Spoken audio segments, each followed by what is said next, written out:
મારી ડેરીની વિધાનસભા નહીં લડવાનું એવું જાહેરમાં કહેતો આવ્યો છું ને આજે કહું છું, પણ જમા ઉધાર તો જે મારી હાથે કરે છે અને વ્યાજ હાથે જમા ઉધાર કરવાની આવડત છે, મીણબત્તી આલો અથવા આંખની ટોર્ચ બેટરી આલો, જેથી મારા તાલુકામાં અંધારું ના થઈ જાય। બરોડા ડેરીના પૂર્વ ચેરમેન દિનેશ પટેલે આજે ફોર્મ ભર્યા બાદ પોતાના વિસ્તારમાં વિજય વિશ્વાસ પ્રયાણ સાથે એક મતદારો સાથે સંવાદ કર્યો હતો। સંવાદમાં તેઓએ તમામ મતદારોનો વિશ્વાસ જીત્યો હતો, જેમાં 86માંથી 83 જેટલા મતદારો આ સભામાં ઉપસ્થિત રહ્યા હતા। દિનેશ પટેલે હુંકાર કર્યો છે કે આવનારા સમયમાં હવે તેઓ ચૂંટણી નહીં લડે, માત્ર આ તેઓ માટે છેલ્લી ચૂંટણી છે। તેઓ આવનારા સમયમાં વિધાનસભા કે બરોડા ડેરીની ચૂંટણી નહીં લડે, પરંતુ તેઓ સાથે જે લોકોએ હિસાબ કર્યો છે તેનો વ્યાજ સહિત તેઓ હિસાબ કરશે તેમ જણાવ્યું હતું। સાથે તેઓએ જણાવ્યું હતું કે તેઓએ નિશાનની માંગણી પણ ટોર્ચની કરી છે, જેથી કરીને તેઓના તાલુકામાં ક્યારેય અંધારું નહીં થાય। સાથે તેઓએ જણાવ્યું હતું કે આવનારા સમયમાં તેઓ ચૂંટણી તો નહીં લડે, પરંતુ પાદરા તાલુકા માટે તેઓ સતત કાર્યશીલ રહેશે અને પાદરા તાલુકામાં વિકાસ કાર્યને સહકાર આપતા ઉમેદવાર સાથે રહી તેઓ પાદરા તાલુકાને સતત આગળ વધારવાનો પ્રયત્ન કરશે।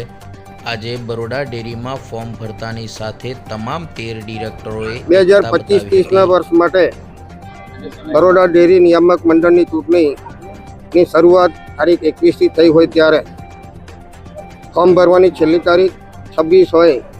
આજે મારી સાથેના તમામ ડિરેક્ટરોએ 13 ઝોનના ઉમેદવારો સાથે ફોર્મ ભરેલું છે।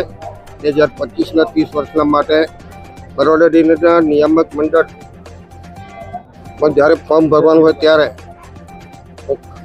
પણ ફોર્મની શરૂઆત કરું ત્યારે પાદરા તાલુકામાં મારા મતદારો, દૂધ સંઘના મતદારો અને શુભેચ્છક મિત્રો સાથે આ જ રીતનો કાર્યક્રમ કરીને ફોર્મ ભરતા હોય ત્યારે આજે અમે બધાએ સાથે મળી 11:30 વાગે ડેરીની ચૂંટણી જે આવનાર છે મળી ડિરેક્ટર તરીકે ચૂંટાવા માટે ફોર્મ ભર્યું છે। ત્યારે આપ સૌ જાણો છો કે 86 મતનો અમારો ઝોન છે। એક ભાઈ જમીન આપવાના છે કોર્ટમાં, એટલે આયા નથી। કુલ 86 મત છે, પણ ચૂંટણી થશે ત્યારે આ તાલુકામાંથી 82 કરતો પણ વધારે મત મારા દૂધ સંઘના મતદારો, દૂધ મંડળના મંત્રીશ્રીઓ, એ વિસ્તારના મારા આગેવાનો અને કાર્યકરો ભેગા મળી આ ચોથી ટર્મ ચૂંટણી લડતો હોય પાદરા તાલુકામાંથી હું ચોક્કસ ચૂંટાઈને આવીશ એવી મને આશા ને વિધાનસભાની ચૂંટણી હું લડવાનો નથી, પણ લડવાનો નથી મતલબ કે આ ઓફિસ છૂટી જવાની નહીં, સેવા કરવાના અનેક રસ્તા।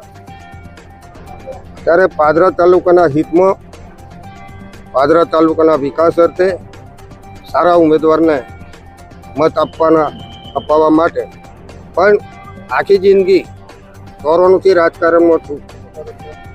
હાર જીત નસીબમાં આવ્યા છે ને જાય છે, પણ મેં ક્યારેય તાલુકાનો સાથ છોડ્યો ના હોય ત્યારે મરતે દમ તક પાદરા તાલુકાની જનતાની સેવા કરતો આવ્યો છું, અત્યાર સુધી કરી છે અને મરતે દમ તક હું પાદરાના તમામ પ્રજાજનો માટે તત્પર રહીશ।